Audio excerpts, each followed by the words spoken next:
What's the right age to get married? Hey guys, welcome back to 5 nothing 100 nothing.com. I am Fugget, and that stands for the fittest underdog guru using intelligent tactics. Guys, today I want to talk to you about marriage and specifically what's the right age to get married. Now, people get married in their teens in some cases, 20s, 30s, all the way up, right? It's never too late to jump into the wonderful world of holy matrimony and monogamy. Okay, let's get serious now. Enough jokes. All right. So, one of the things that I like to tell people is, you got to figure out what you want. Have you had a lot of experience dating? Do you know what you want in a partner? And if you don't know what you want in a partner, then you might just fall for somebody who's not right for you. And then in hindsight, maybe 10, 15 years later, a kid or two later, and half your 401k, you go, I think I was going into this for the wrong reasons. Some of those reasons could be fear, right? Like you might fear being alone, or you fear that you may not find somebody else, or maybe you fear judgment. You're at an age where you think you need to be having kids, etc. Okay, so let's start off with that one, kids.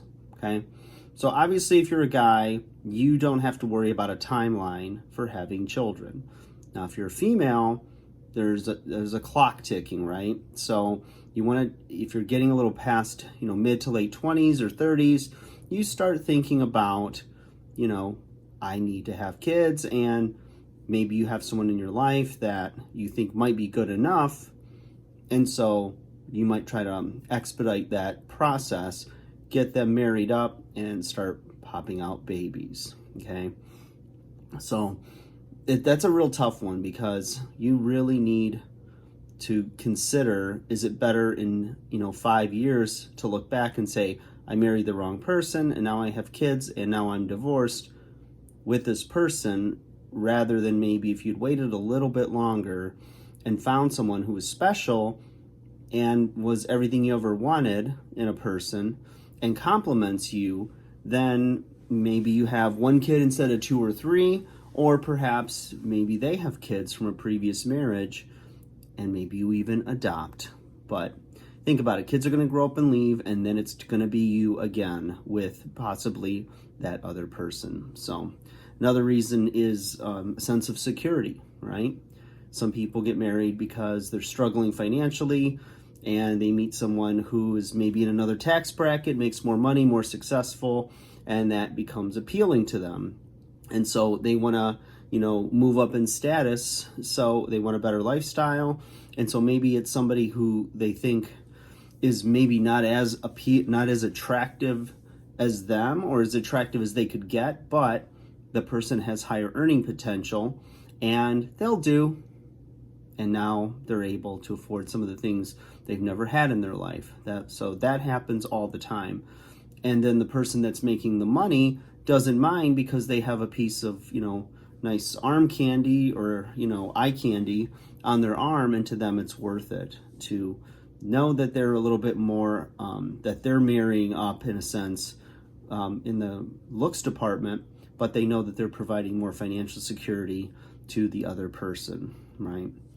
There's a lot of reasons, also cultural, right? Social pressure from family or friends. You're in a family of 3 girls and 2 of the daughters are married and you're the last one. It's like, hey, next time you go to that big family function, Aunt Martha's going to be, messing with you. Hey, when are you going to get married? When are you going to bring more babies into this family? All that fun stuff that drives people crazy, because, you start to feel that pressure.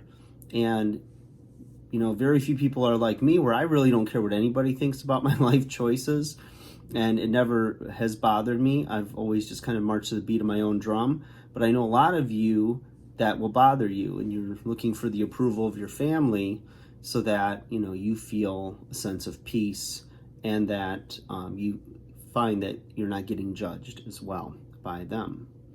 But the biggest thing is, no matter what your age is, if you're a young person marrying somebody a lot older or vice versa, you marry for love, okay? And, you know, it's somebody that you just can't imagine your life without them. You know, you've dated around and you meet this person and they just rock your world, you rock their world. Whenever you're together, time just goes by so fast. You know, when you think about what you're attracted to, the type of person that really gets the motor going, if you know what I mean, it's like this person checks all those boxes and you just want to spend the rest of your life with them because they just drive you crazy. Whether it's the first day, first month, first year, it doesn't matter. They're just it for you. And I never believed in the one. When I heard people say, oh, you just know when you meet them, I'm like, yeah, right. It's impossible. Yeah, it's possible because I met her. She knocks my socks off. All right. Not only my socks.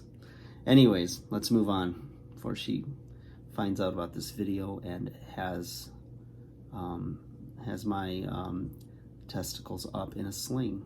All right.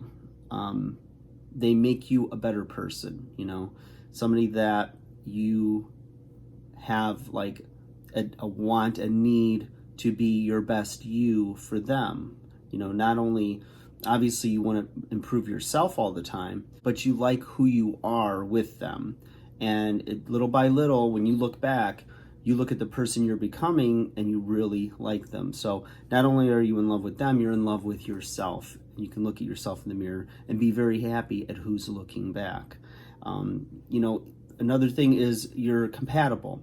You know, you're compatible on a lot of things, from not only hobbies and interests and sense of humor and energy levels that are compatible, but like on big life issues, like, do you want kids? You know, are you done having kids? Like, for instance, her and I, we both have our own children and they're of the same age range. So it works out really well for us. We don't want any more children, and that's perfect. We look forward to retirement and moving on in life to that next phase. So it's finding somebody that you're compatible with on the big issues, okay? So there's gonna be the little squabbles, little differences, you know, but you know what, you approach it with respect for each other's differences, and it actually adds to more interesting conversation because you have different viewpoints. And, you know, when you're mostly, you know, moving in the same direction in life, you know, like my parents, I'll talk about how growing up, my dad always saw himself retiring and living in the country, and my mom wanted to retire and live in the city. You know, he was more of an introvert and a loner, and she was more of an extrovert and a people person. Unfortunately, they both died young, so we never got to see what retirement would have looked like for both of them. But that was something that I could see as I was growing up, being something where there might be a fork in the road down the line for them because they wanted very different things in their retirement. So, you know, if you look at those issues and, you know, you see who checks these boxes and you really search your heart, you're never going to be 100% exactly ready for marriage. There's always something you can do to improve yourself, improve finances, improve something. But at the end of the day, you know, all of it's a risk. Life's a risk. Walking outside's a risk. Going into a store, going into a gym. It's all good though, right? Life is precious. You don't know how many days you have, so enjoy each one. Every one of them is a gift. Like, share, subscribe.